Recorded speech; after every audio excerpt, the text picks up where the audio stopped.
Welcome to the Manders Mindset Podcast.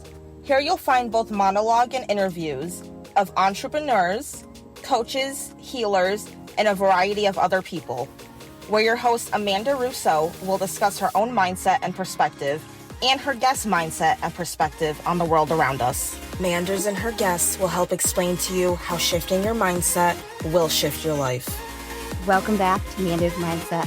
I'm your host, Amanda Russo, and we are here today with Tenya Eickenberg, and I am so excited to be here with her today.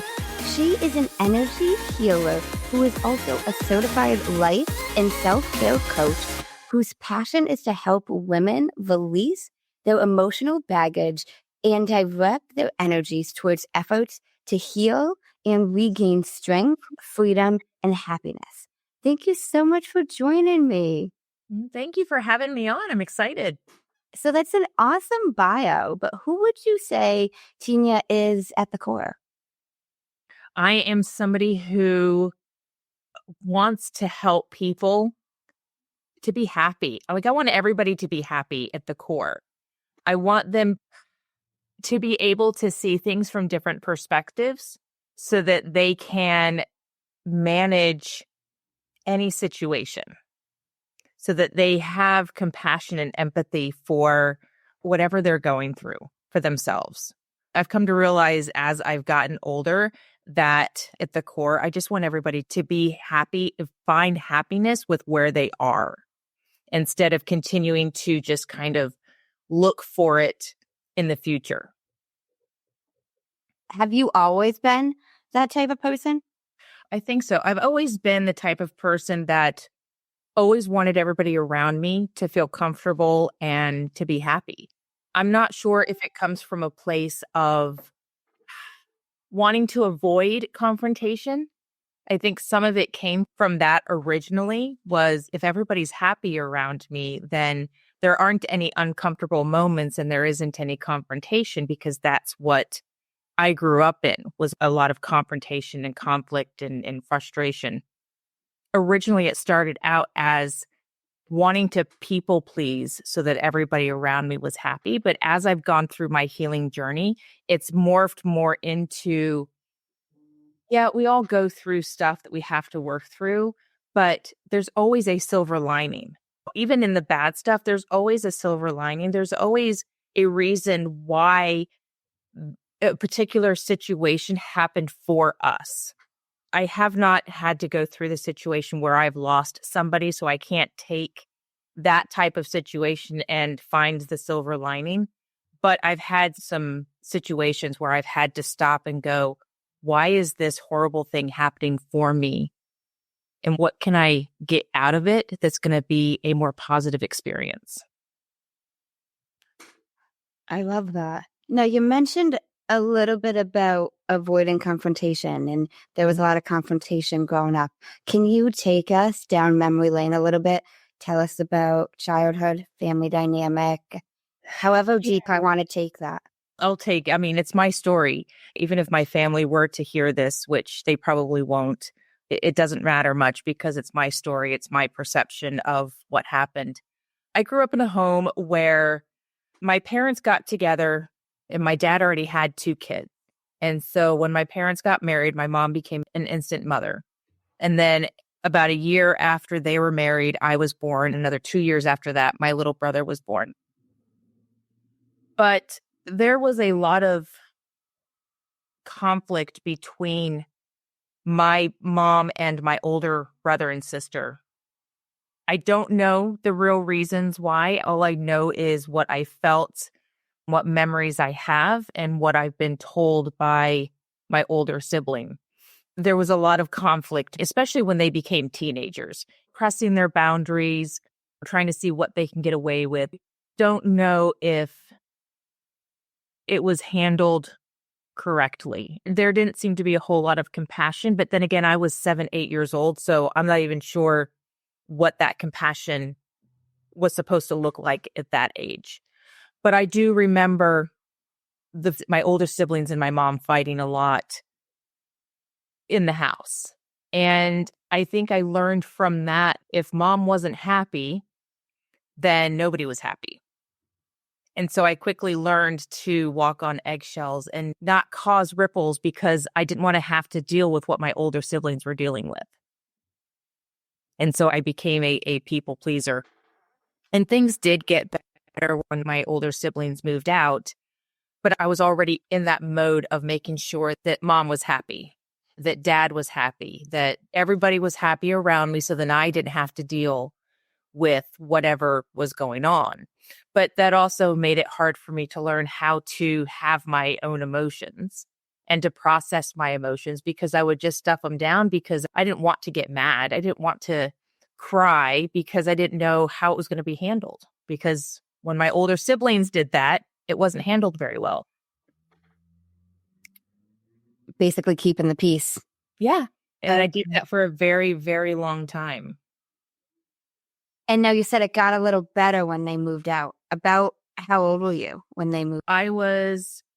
So my older brother stayed with my aunt when we used to live in England. And when we came back from England, my older brother, who was, I think he was 12 or 13 at the time, he was either going to be sent away or he had to live with somebody else. So my aunt chose to take him in. So he stayed with my aunt, and I was almost 9 at the time.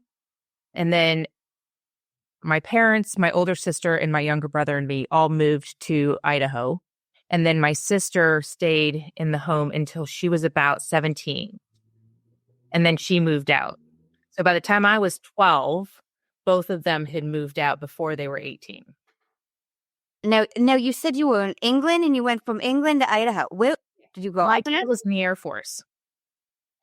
So we started out mostly in Idaho. We lived about 13 years in Idaho. It was split between 2 different tours, and 3 years in England, and then Texas. And we finally settled in Maryland, and that's where I've been since 93. Okay. So they both moved out before they were 18. And now, how did that change, like, family dynamic, household for you? I remember that there wasn't as much yelling going on. But by that time, I think I had also learned to just stay out of the house. And so I would be at friends' houses all the time, or I'd stay in my room. I do remember good times. We had a lot of good times. We would go camping as a family, and that was always fun. The holidays were always fun. But by the time I became a teenager, I would start to push my boundaries. And I learned very quickly that that was not a good idea. Just because there was a lot of yelling and there was some physical discipline, but not as much as there was when my older siblings were living there. So it got better because I think I just learned to not rock the boat. Okay. And now, how was school for you? School was pretty good.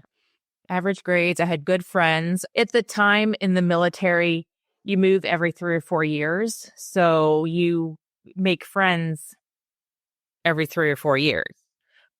A beautiful thing with Facebook now is that I have friends all over the world because I was able to find the kids that I went to school with, and now we're, catch up on Facebook and everything, which is wonderful. But one thing I noticed that I did, and I didn't realize this until probably about a year ago, but if the previous kids in the other school didn't take to me like I wanted them to take to me, like I wasn't a popular girl, I didn't get in with the popular kids, but like each time I went to a new school, I could reinvent myself. And so I developed imposter syndrome early on because if the kids at the other school didn't like me for something, I could change that at the next school. But what I also found was that really didn't matter much because eventually the real me tended to come out. That imposter syndrome of, oh, well, the kids at this school didn't like that part of me, so I'm going to hide it here. And sometimes it would be revealed, sometimes it wouldn't be, but it was interesting as I looked back going through inner child work, how I had done that through each school, even at a young age. Wow. Do you mind sharing something you were hiding? I'm not even sure I could really pinpoint anything in particular. It might have been when I went from Idaho to Texas. It would have been more as a teenager that I would remember. And it was probably something like my hair or the way I dressed. It was probably more that kind of stuff rather than personality-wise. But that was so long ago that I'm not sure I could really pinpoint what it would be. I gotcha. But it started showing up early for you. It did. It did. And now, post-school, when did you move out? Did you go to college? Gosh, that's a story. No, I had wanted to go to college, but my parents couldn't afford it. And they never really helped me to figure out whether I could get loans or anything like that. So I went right into the workforce, started working for a photography company called Olin Mills. They did studio photography. Ironically, my husband is the one that hired me. So he was my photographic supervisor. And our little story is that he hired me behind the shopping center because the studio was behind the shopping center at the time. And we started dating.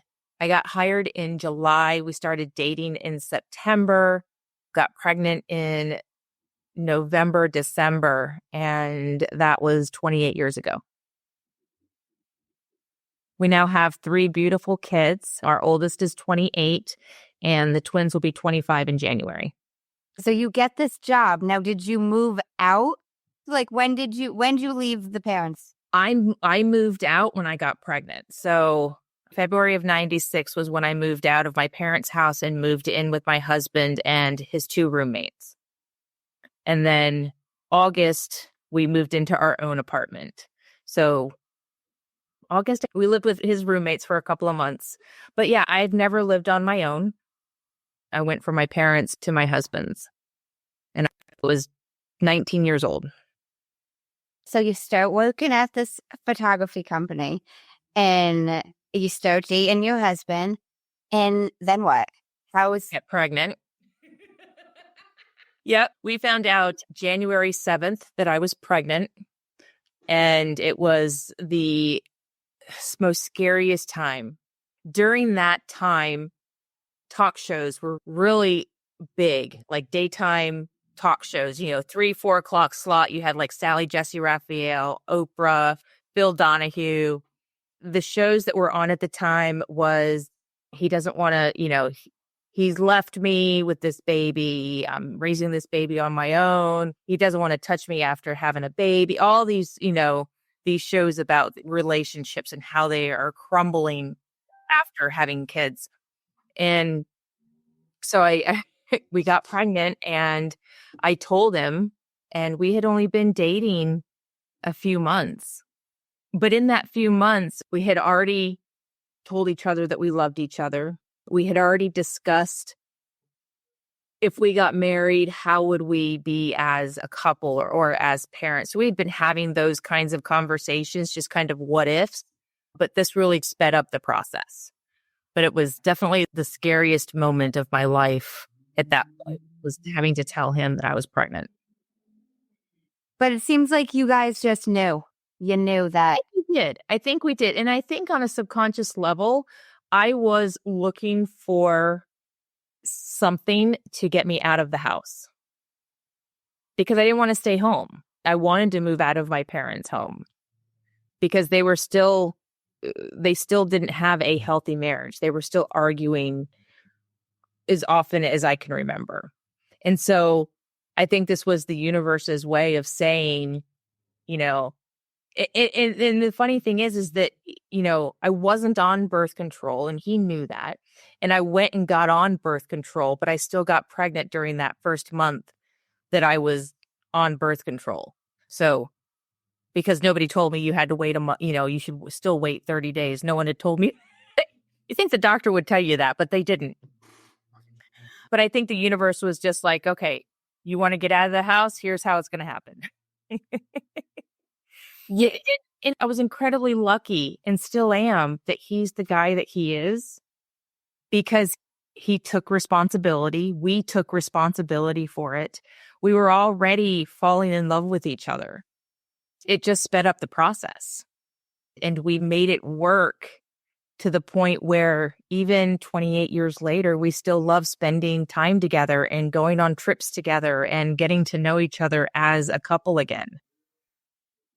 That's beautiful. Love that for you. Sometimes the universe does things like that. Like it forces you to move, you know? It does. The universe, life never happens. And I didn't used to believe this, but life doesn't happen to us. Life happens for us. If you are hitting wall after wall after wall, you're hitting those walls because you're either supposed to go left or you're supposed to go right. You're not supposed to keep going straight. So if you're hitting wall after wall after wall, stop and think, why am I hitting these walls? Because there might be a reason that you're hitting those walls and the universe is trying to tell you, stop hitting the goddamn wall. That's true. So you get pregnant, you have your first kiddo. Is a boy or girl? Girl. So you have your daughter. Now you have 3 kiddos now. Yeah. How soon after your first daughter did you have the other 2? 3.5 years. We waited. I told my husband, we had talked about it and we knew we didn't want to have them too far apart, but we also wanted to make sure that we were in a position that we could afford 2 kids, that we had enough space for 2 kids. When I got pregnant, we were living in a 2-bedroom, 1-bathroom house, no basement, no upstairs. It was just a ranch style house. And the thought was that the kids would share a room for probably 2 years before we found another home. When we got pregnant, we were elated because this was our second kid. I always wanted 3. My husband, being the financial guy, was like, I don't know if we can do 3, but let's start off with 2 and we'll see where it goes. Lo and behold, the universe said, no, we're going to give you 3. Twins don't run in my family enough that they were a consideration. And because they're a boy and a girl, I had to drop 2 eggs. That was how we got our twins. The universe was really working in your favor. You wanted 3 kiddos, and he was like, "We'll see." I knew I had been manifesting stuff for the longest time and didn't realize it. Like my mouth was wide open. I'm like, you will get in your 3 kiddos. Yeah. Oh my. Yeah. And before we knew we were having twins, I had a dream that I was having boy-girl twins.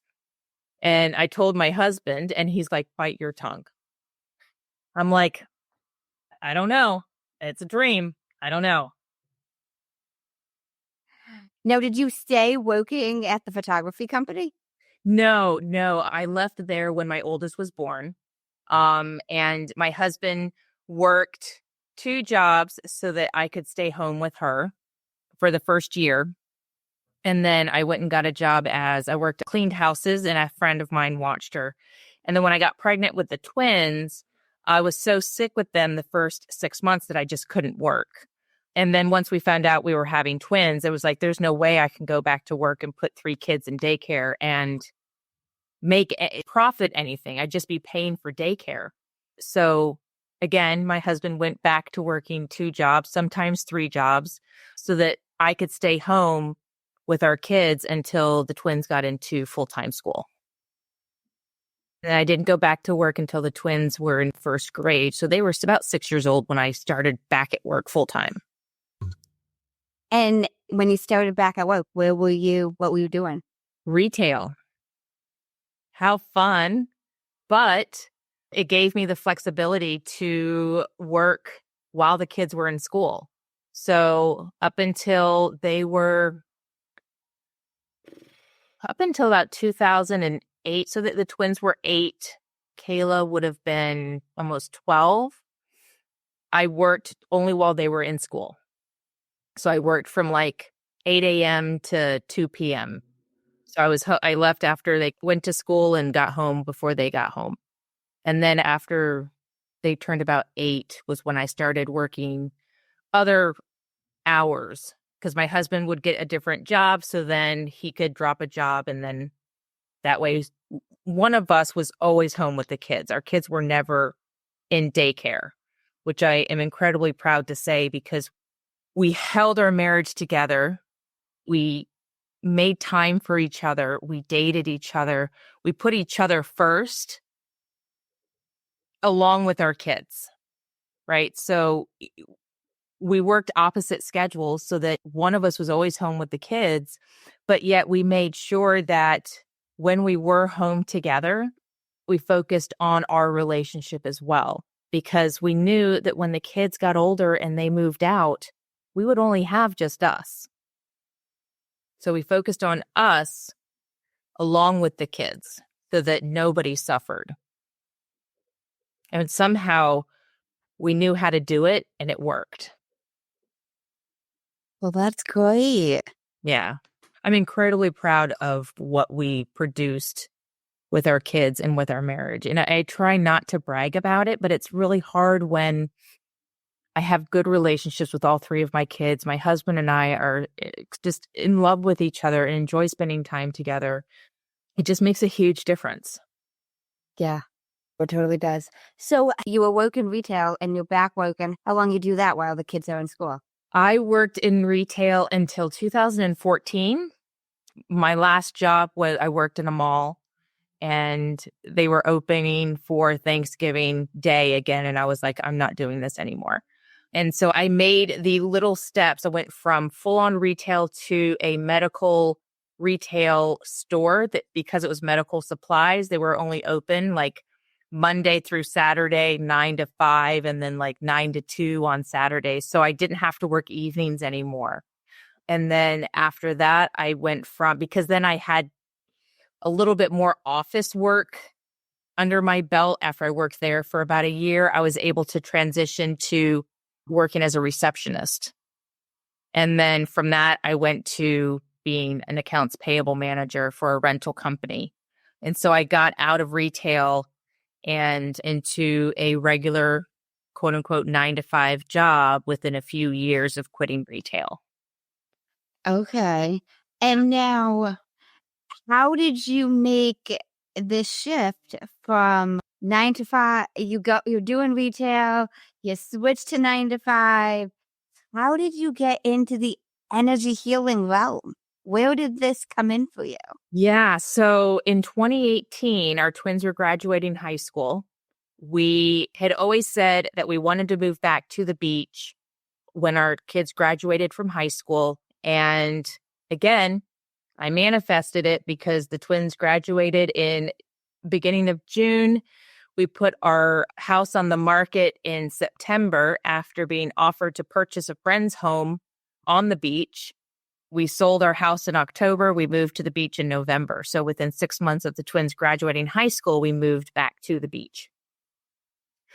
And being a mom of adult children, you aren't needed as much as you used to be when they were little. You don't have to tote them to soccer practice or to high school dances or to work or anything like that.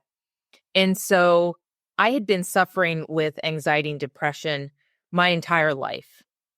And and I had taken medication, pushed it down, went to therapy, got off did the whole roller coaster thing of dealing with my mental health as a chemical imbalance. Well, in 2018, because I wasn't busy with the kids anymore, those two decided to show up and go, hey, can you address us now? I'm anxiety and I'm depression and we want to talk. Like, it's time for you to pay attention to us. And so for the rest of 2018, all of 2019, I tried to push it away like I always did. I medicated with alcohol, with unhealthy food, because we were living by the beach. It was partying all the time. And by the end of 2019, beginning of 2020, I finally realized that I needed help. I needed to figure something out. And so COVID then hit. And so I had to find a doctor online because nobody was seeing anybody in person anymore. I had to find a therapist online, which was, for me, a little taken back because I had to just read profiles to see what therapist I might align with based off of what words they put on the screen. And so I found one of that I thought I resonated with, and she was very nice.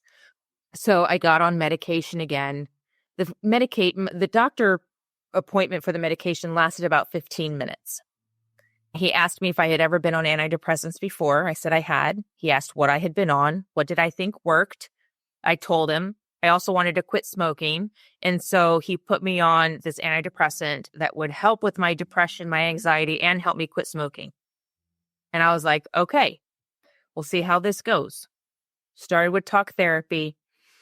And while I think she meant well, I felt like she was working from a playbook.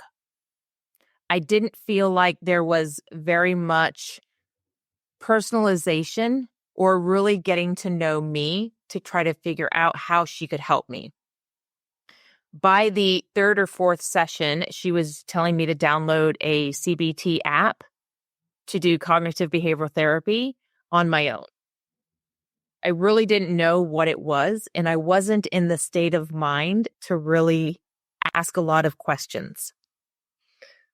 By week 6, I had the follow-up with the doctor for the medication, and I was like, I feel numb. I don't have as many sad feelings, but I'm still having crying spells, but I really don't feel that much better. And he was like, well, okay, how about if we up your medication and we'll see how that goes over the next 6 to 8 weeks? And it was at that point that I broke into tears after I hung up the phone with him. I was like, I can't do this anymore. I can't do this roller coaster of medication balancing anymore. And I just sat there and I cried. And while I'm not a religious person, I'm a spiritual person. I do not want to survive with chronic anxiety. I don't want to have this anymore. I don't want to cry all the time. I don't want to worry about all of the stuff that I can't control. How do I get rid of it?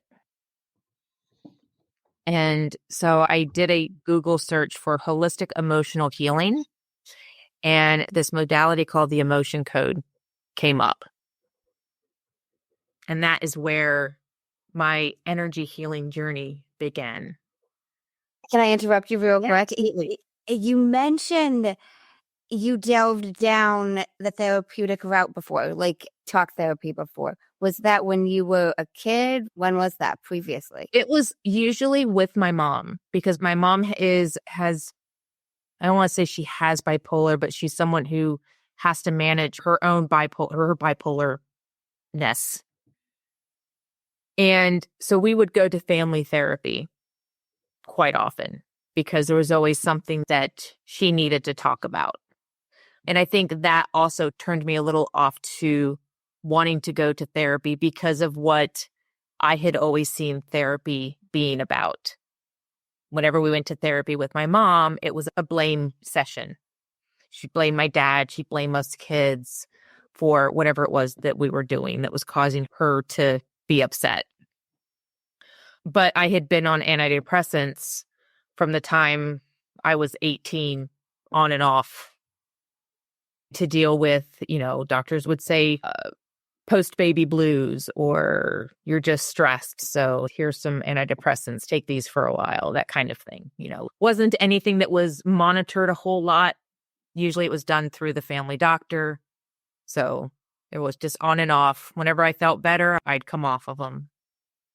Now, approximately how old were you when you were going to family therapy with your mom? Oh, gosh. The earliest I remember is probably 10 or 11. So you were pretty young. And do you know, how long you did that for? No. My childhood is quite spotty. I remember that my mom went to inpatient care, but I don't remember how long she was in inpatient care. A lot of that stuff is kind of spotty. But so you had a little bit, almost a bias toward talk therapy. I did. And maybe that's, and I'm sure that formed how my therapy sessions went when I would go to therapy on my own. Because I never stuck with one therapist longer than, probably 8 weeks at most. And so you had some difficulties with the talk therapy. How long after the talk therapy did you do this Google search? It was within the same week of stopping both the medication and therapy. Yeah. Okay. So you were making moves. You weren't waiting. I was like, medication and talk therapy are not working, but I know I needed something. I wasn't willing to give up finding what was going to get rid of the, as I say, chronic anxiety and depression, because I was never actually diagnosed with anxiety and depression, but I knew how I felt. And I knew that I did not want to feel that way anymore. I knew that I had to have feelings. I knew I couldn't get rid of being sad on occasion or being worried on occasion. Those are different than suffering with chronic mental illness on a daily basis. And I didn't want to suffer with a chronic mental illness on a daily basis anymore. I wanted to love life. I wanted to thrive. I didn't want to just survive and get through the day. Yeah, that makes a lot of sense. So what did you say you Google searched again? You had a specific phrase. Yeah, it was holistic emotional healing, because I didn't want to take pills. I didn't want to take supplements. I wanted to do it as naturally as possible. Okay. No, that makes a lot of sense. Holistic emotion. And holistic because you're less likely to get the medication stuff coming up when you. Yeah. And that was when I found the emotion code. And when I first looked into it, I was like, I don't know about this. I still had that logical scientific mind going on. I was more open to something new as well, but I wasn't quite sure what I was open to.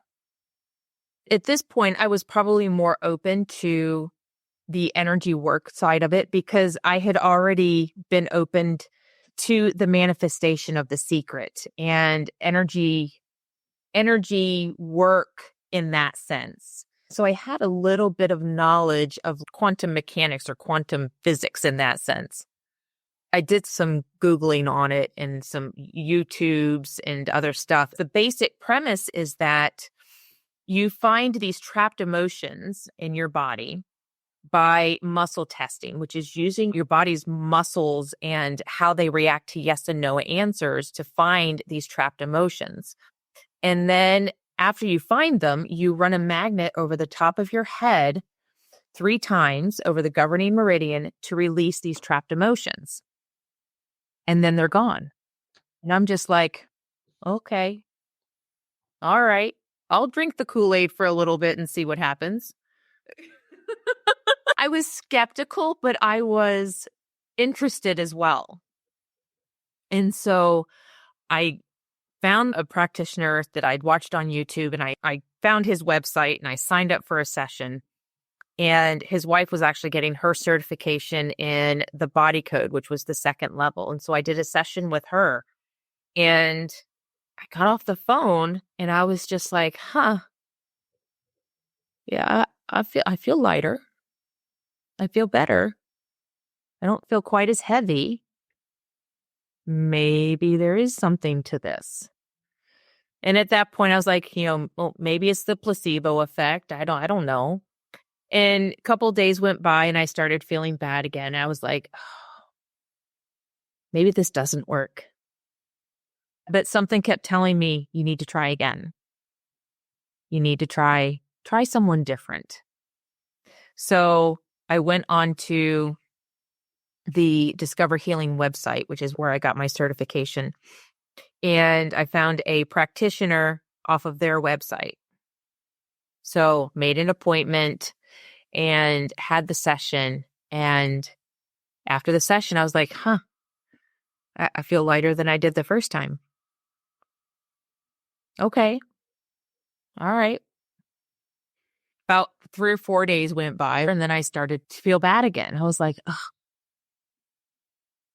maybe this doesn't work. Why isn't it lasting? Why isn't all of this gone yet? And I think what happened was my expectation of energy healing was that it was going to be instantaneous. that whatever I was going to have worked on was going to be gone in one session. And I learned very quickly that because we're humans, we have many layers, as Shrek says.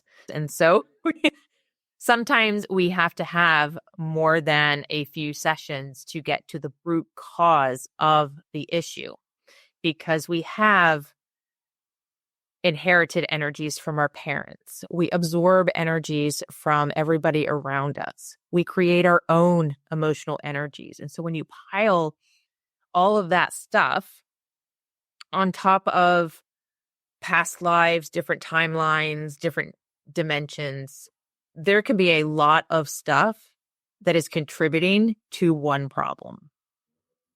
And then that's where it can get overwhelming. But I want listeners to understand that most of the time, energy healing is not instantaneous. Sometimes it is, but most of the time it's not, because we have a lot of beliefs that might also hinder our healing process. Yeah. No, that makes so much sense. It's not instantaneous, and so many of us think it's going to be. Can you explain the emotion code, like as if you were saying it to a 5-year-old? So you're finding these trapped emotions through muscle testing. Mm-hmm. Yeah. So when we don't feel our feelings, when we don't allow ourselves to be angry or be sad or even be joyful, sometimes they can get trapped and stifled. They can find a spot in our body and they can just sit there. And then over the years, that sadness just starts to eat away at wherever it's sitting. And what we can do is we can ask the body, hey, do you have any trapped sadness in your body? And we can test with muscle testing.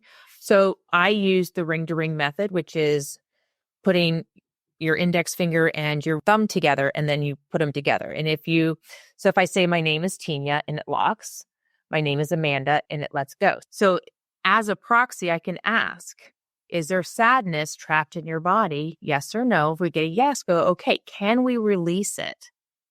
And releasing it, for me, every time I help a client to release energy, we transmute it, and it automatically transmute into love and gratitude. Because I don't want it to go back out as sadness. I want to transmute it into a more happy energy, so that if that attaches to someone, then it's a happy energy. It's a good energy. We don't want to pass on that negative energy. And so if we're able to release it without needing to know what age you got it at, or what event it's attached to, or what kind of energy it is. If it's inherited, was it passed down to you during conception? And how many generations back does it go? If you were at 9/11 and you were around all those people who were feeling all these feelings at the same time, you could have absorbed some of their feelings as well. And so sometimes you're carrying around emotions and responding to emotions that aren't even yours, which is crazy, right? And then you can also share them with other people. So if you're in an event with another person, say 9/11 again, you can share those same emotions. They're not absorbed, but you share that same event. So you're going to share those same emotions. So if we don't need to know what age you got it, where it came from, then we can just let it go. But sometimes there's more layers underneath of it. We might need to know if it's inherited, or if it is yours, what age. And then if it's yours, is it attached to another energy? Is it attached to another emotion, or is it attached to a belief or a broadcast message, which is like a frequency that you're sending out? Okay. You explained that really well. Made it. I tend to go off on tangents when I start explaining things. No, like I did get the gist of what you were saying though. And I liked how you even mentioned joy too. I think a lot of people highlight the more negative feelings. Yeah. But even sometimes we don't allow ourselves to feel the joy, and Exactly. and like pinpointing where that was. Like I could really visualize what you were saying. Like I'm a very visual person. Yeah. It made a lot of sense to me. Well, when someone stifles their joy, so think about going to see your ultimate music act, right? Who's your most favorite singer of all time? Taylor Swift. Okay. So you get to go and see Taylor Swift and you get backstage VIP passes to meet Taylor Swift. And you're with some friends who don't understand how you can get so excited to meet Taylor Swift. So because you're worried about what those people might think, when you start getting giddy and acting like a 6-year-old because you get to meet the one person that just look at you, you're just so giddy, but just Yeah. trying to stifle that can get stuck. Yeah. And it can still cause problems in your body because it's stuck. So that's why it's important, even as adults, to have fun, to laugh, to get excited. And if you have a hard time getting excited, and now I use Christmas as an example because I love Christmas. I wanted to go to Vermont for a Hallmark like Christmas moment. I went in February, but in my head, it was Christmas. And there was so much snow on the ground. And my husband said, he goes, I didn't realize how much you wanted to go to Vermont and have your Hallmark moment in a log cabin in the snow until he saw my face light up when we were passing through the snow. I kid you not, I was like a 5-year-old on Christmas morning. And if you can harness that feeling and feel that feeling more often, it'll help to move that energy out as well. Because you're going to replace those bad feelings with that good feeling, which is why I suggest the energy work, because it's a quick and easy way to clear out those energy balls, to leave room for better stuff and leave room for you to do the conscious work. Now, you mentioned the body code and that being the second level. Yep. And how is that different from the emotion code? So the body code goes into the body. It goes into the chakras. It can go into toxins. Toxins leave energy behind. It goes into entities. So you have a spirit attachment, a disembodied spirit, that kind of thing. It goes into those. It can also go into like releasing EMF or your gallbladder or your liver and finding trapped emotions and other stuff in there. And then there's also the belief code, which is the third level, which is going into working with a belief and finding what negative programs or limiting beliefs are attached to that original belief that you want to shift. My work has really gotten much bigger than just those 3 certifications. I work from over 100 different charts when I work with a client. I also do entity removal and past life regression, and there's just a whole lot more in my toolbox than just the emotion code, the body code, and the belief code. And now you mentioned past life regression. So when a client comes to you, like what's first step that you... For a past life regression or just in general? I did mean in general, but... Okay. now I'm kind of curious on both. In general, I always like to do a discovery call first because I want to make sure that you, as the client, feel comfortable talking to me. I think that is first and foremost. I want you to interview me to see if I'm the right practitioner for you. I may not be, and until then, I would rather you not send me money because it's non-refundable. So I want to make sure that we can work together. But then I also want to interview you as the client because, again, I want to make sure that you are ready to heal, that you are ready to put in the work, because we can do all the energy work in the world. We can work every week for an entire year. But if you don't do the self-care work, if you don't do the conscious work to change your mindset, to have a healthier body, to learn to set boundaries, learn to feel your emotions again, all that energy work is only going to last so long, because you're just going to start filling those spaces with stuff that is unhealthy. My goal is to heal you to the point where you don't need me anymore. I want to work myself out of a job. That's what I want to do. I don't want clients to stay with me for the same problem for 2 or 3 years. Now, if you want to stay with me because there's other things you want to work on, that's fine. But if we're working together for 6 months and you're still having anxiety attacks, I'm not the right practitioner for you. Because that's showing that there's something that is not working between us.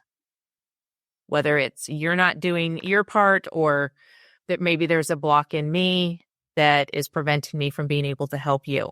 It's hard to tell sometimes, but yeah, I want to be worked out of a job. No, I love that though, that approach, that you don't want to be working with them on the same thing for 6 months. Like, you shouldn't be for anything, really. Whatever the area of life is. Yeah. And I know firsthand that mindset work works. I've done it. That was part of my self-care, shifting my mindset to, what do I already have in my life that is already so wonderful? And how can I use what I already have to make this part of my life that isn't so wonderful more wonderful? Yeah. But the energy work helped me to do that, because it freed up the space for me to be able to do that. I used to not be able to meditate. I would sit and my brain would just go wonky, because there was just so much going on in my brain and in my body that I couldn't sit still long enough for meditation to work. Once I started doing the energy work, I could then sit for 2 or 3 minutes, and now I can go an hour without having to move. I could never do that before.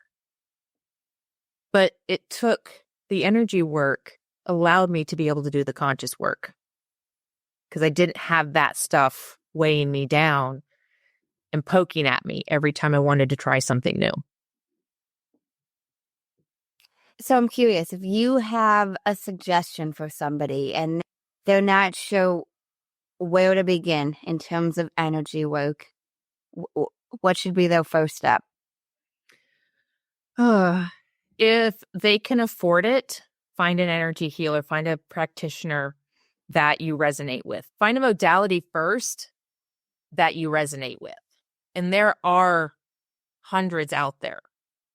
So if you can, and a lot of practitioners will offer consultations or mini sessions at a lower rate cost for you to try. Just if they don't, you can even just reach out to them and ask them if they offer a reduced rate for a mini session or something. But try it. Be open to different techniques. I mean, and that's the biggest thing. You know, the emotion code may not be the modality that works for you. And I may not be the right practitioner for you. But that doesn't mean that there's not a modality and there's not a practitioner out there who can help you.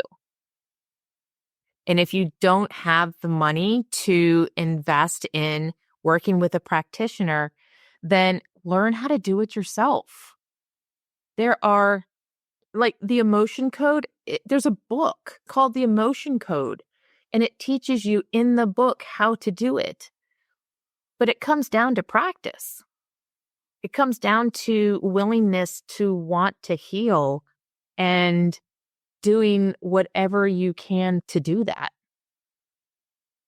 even if it goes against the grain of a belief that you have, if there's the possibility that it can help you and not hurt you, then try it. Energy work works. It worked for me. It works for a lot of people. I just say try it. And if energy work is not something that you want to try yet, then do the self-care. Meditation is free. Journaling is free. Learning to feel your emotions is free.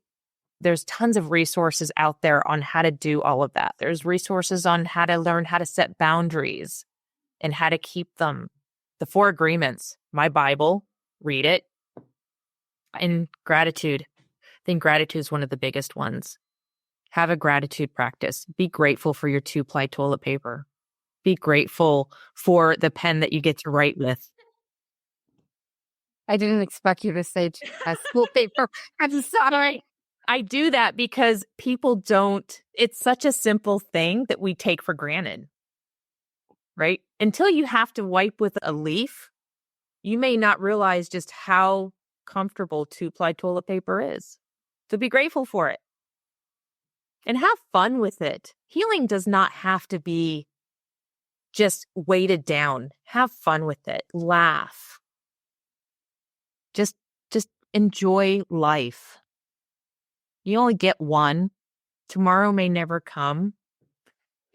Just enjoy it. I love how you mentioned about being open, and just trying it. That's something I emphasize so much because, you're not going to know whether it works or even if you'll enjoy it, even if it's in terms of a hobby, a new career, a new whatever. You have this skepticism, but you're not going to know until you actually do the thing. You can think about it, you can hear about it, but you won't know. There was a time when I went to church and I prayed to God and I was baptized and it was great at the time. It worked for my life. And you just don't know what's going to work for your life unless you try it. I like how you said at the time, because life's full of seasons, and it might work for a time and then it might stop working, just because something works for you today doesn't mean it'll work for you forever, Yep. Yeah. You may just need it temporarily.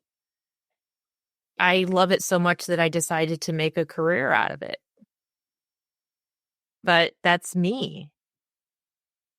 Yeah. And I've had clients who have come to me for 3 or 4 sessions and then I never see them again. I was just a passerby in their story. Yeah. You mentioned even if it goes against the grain of a belief you have. What do you mean by that? So let's say that you are a very logical, scientific mind, right? Science is coming up to be able to prove that there is something to energy work. They're not there yet, but I think they're going to get there.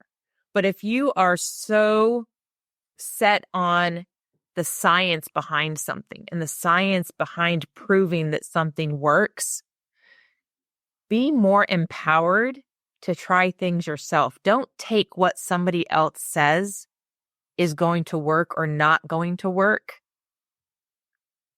to heart.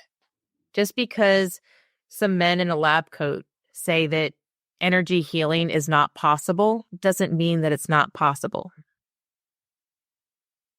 My favorite quote is from the Santa Claus movie. Seeing is believing. Believing isn't seeing. Seeing is believing. So you can believe something even if you don't see it. Look at us today. That's so true. I don't know where I heard this, but I heard somewhere about every single thing you use in your daily life, no matter what it is, at some point didn't exist and it was invented by somebody. Even the computer I'm looking at, the microwave, every single thing. If somebody never followed through with that idea, you wouldn't be using whatever. Right. And that's with everything. That's with everything. I mean, people used to probably drink water out of their hands, and then someone decided to make a cup. I mean, you could take water with you everywhere. How crazy is that? Like that people don't think of. I said electricity. I think there was a story I heard that people were scared to have electricity put into their homes for the longest time. And now you can't live without it. Now our electricity is running our cars. I know. I want to transition a tad, but you mentioned Christmas a few times, so I feel like it's fitting. But I heard you mention this on one of your podcast episodes, and I think it's really key. But you know how holiday season is a great time to start new things. Yeah. Can you elaborate on as to why you felt that? God, Christmas is a time of joy. It's a time of coming together. And then you have New Year's right around the corner, and everybody makes their New Year's resolutions and stuff like that. I honestly think that any time is a good time to start something new. But in that period between Christmas and New Year's, people really start to think about how do they want to live the following year? What are their goals? What is it that they want to do? So if you want to try something new, whether it's jumping out of an airplane or getting into a fitness or training routine, or try energy healing. Try something new, but seasons are for change. It's not just the weather that changes. It's not just the time that changes, when we, spring forward or fall back. But seasons change for a reason, because we're supposed to be changing along with the seasons. Pick something each season to change, because you'll be surprised at how many things that you can improve upon to make your life better so that you can thrive more than just survive. I love everything you said there. In the episode, you touched upon how a lot of people don't want to start that new fitness routine during the hecticness, and it's almost better. And not that there's a better time, but if you can do it, even if you don't do it the best way, in the hecticness, in the busyness, then of course you'll be able to stick with it when life is not as hectic. Yep. I started mine yesterday. I love that. My fitness program. I had lost 20 pounds last year and then sprained my ankle. And within 2 months, I gained it all back. So yeah, I'm starting my fitness routine in the middle of Christmas, because I know that if I do it when I'm crazy busy with family stuff and decorating and all that stuff, that I'll be able to do it when the new year starts. I just wanted to bring that up because I don't think enough people talk about it. I hear so often, the new year, you start the goals, or even different people. I'm really into Rachel Hollis. She talks about starting in October, but I don't think enough people talk about the benefits of doing it during a busy season, because even if it doesn't look how you want it to look, even if it's not as many days as you want it to be, if you can do some version of it during a busier, hecticer season, of course you can do it when life is more normal for you, Yep. And if it's not a fitness routine, start meditating, start journaling, start a healthy cooking. Pick something to start now, today. Was this Tuesday? Start on a Tuesday, 7:00 p.m. Start on a Tuesday at 7:00 p.m. Just start something new. Crochet, who cares? Start something new. I love that. Oh my gosh. No, I completely agree. I loved this. Thank you so much. Thank you for having me. I really enjoyed this. Me too. Now, have you heard of a man named Jay Shetty? Yes. Okay. I'm a big fan. Love him. He's got a podcast called On Purpose, and he ends his podcast with 2 segments. And I incorporated them into my podcast as well. Okay. First segment is the many sides to us. There's 5 questions that need to be answered in 1 word each. Okay.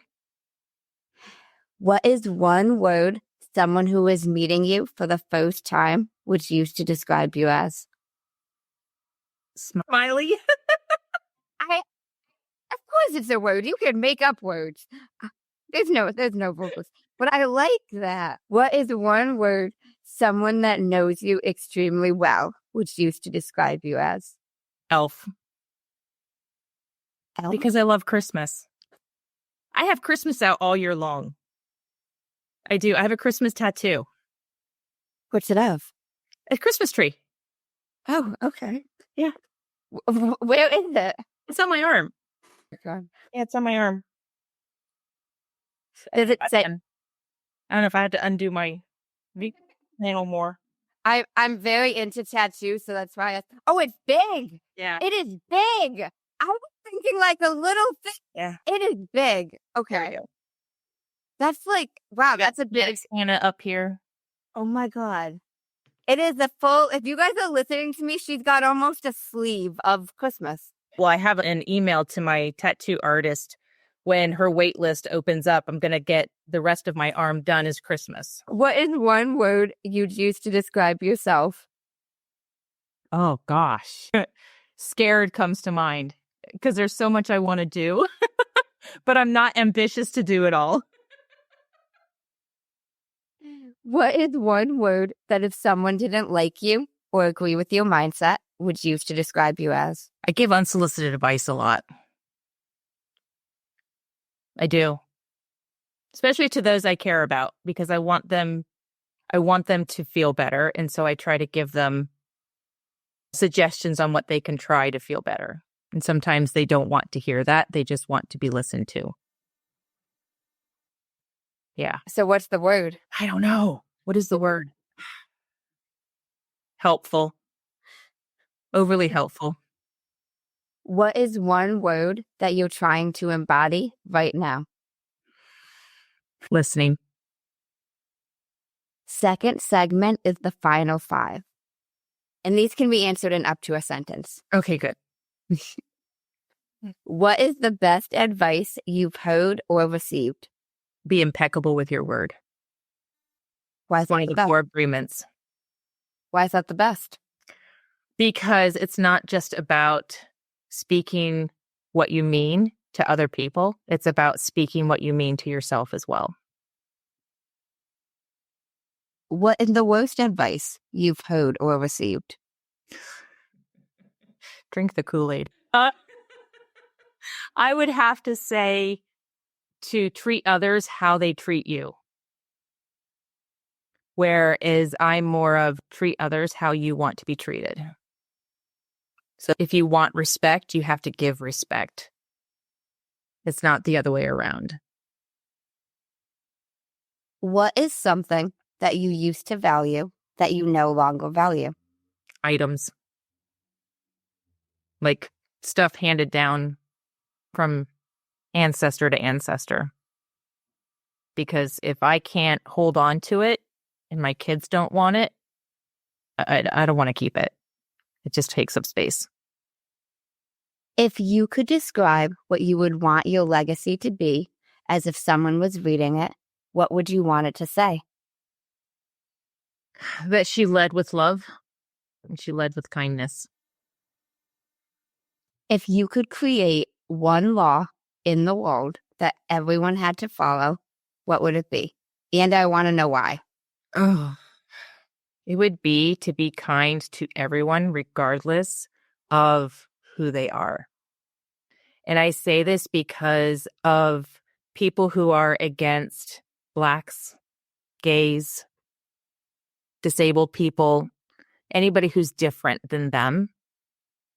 I think it's torn our country apart, that you can't just be kind to whoever is in front of you, just as they are. There's nothing wrong with any of us. Just be kind. I completely agree. Well, thank you so much for speaking with me. I loved this. This was fun. Thank you. Yeah, of course. Now, no pressure, but I do just like to leave it back to the guest. Any final words of wisdom that you'd like to share? My tagline is, you are worth spending your time on. Because we do not take care of ourselves enough if we don't take care of ourselves. Self-care is not selfish. But if you don't take care of yourself so that you can help take care of others, then I think you're being selfish, because you're not able to give the best of who you are if you're depleted. Well, thank you so much again. I really appreciate it. And now, where can the listeners connect with you? designyourexistence.com. My website, same thing, designyourexistence.com. Facebook, Instagram, all at Design Your Existence. Awesome. And I will link that in the show notes so they can connect with you directly. And thank you again so much. I really appreciate it. Thank you very much. I had a good time. And thank you guys for tuning in to another episode of Mando's Mindset. Hey guys, thank you so much for tuning in to another episode of Mando's Mindset. I really hope you enjoyed this fun and inspiring conversation with Tenya. And now here are a few key takeaways for you to keep in mind. First of all, Tenya shared about how happiness comes from the present and the importance of finding peace and joy right here, right now, and not constantly seeking or looking for happiness in the future or in what's to come. Next, Tenya showed the importance of starting new things even when you're busy, whether it's fitness, meditation, journaling, a new passion for your career, whatever it may be. Starting a new habit or a new venture during a busy season, like the holidays, builds resilience and shows your commitment to personal growth. It also shows you that you can show up and do things even when life is more challenging, even when there are more things going on. You can still stick to your growth and development. Next, healing takes layers. Tenya reminded us that it's not an instantaneous journey, whether it's through energy work, self-care, or talk therapy, breath work, whatever it is, it takes time and there's layers to release what's been weighing you down. You can have a breakthrough and have success in one session, but you're not guaranteed to peel away at all of the layers. Next, self-care is essential. You can't pour from an empty cup. And now we've all heard this 1,000 times. But prioritizing your well-being is the key to showing up as the best version of yourself for the people in your life. And lastly, you are worth it. Tanya's powerful reminder is that you are worth spending time on. You are worth investing in. Don't underestimate the importance of investing in your own growth and your own happiness. You are worth the time. You are worth investing in yourself and improving your life, because by improving your life, you are going to improve the lives of everybody else around you. Really hope you enjoyed this episode. I hope this helps you tune in and tap in to the next level of your growth. As always, I really appreciate it if you left a rating, left a review, share this episode with anybody you think would benefit from hearing it. Subscribe to the show so you are updated when we release new episodes. And if you're watching on YouTube, leave a comment. Let me know what you thought of this. And thank you guys for tuning in to another episode of Mando's Mindset. Thanks, guys. Until next time. In case no one told you today, I'm proud of you. I'm rooting for you. And you got this. As always, if you enjoyed the show, I would really appreciate it if you would leave me a 5-star rating, leave a review, and share it with anyone you think would benefit from this. And don't forget, you are only one mindset shift away from shifting your life. Thanks, guys. Until next time.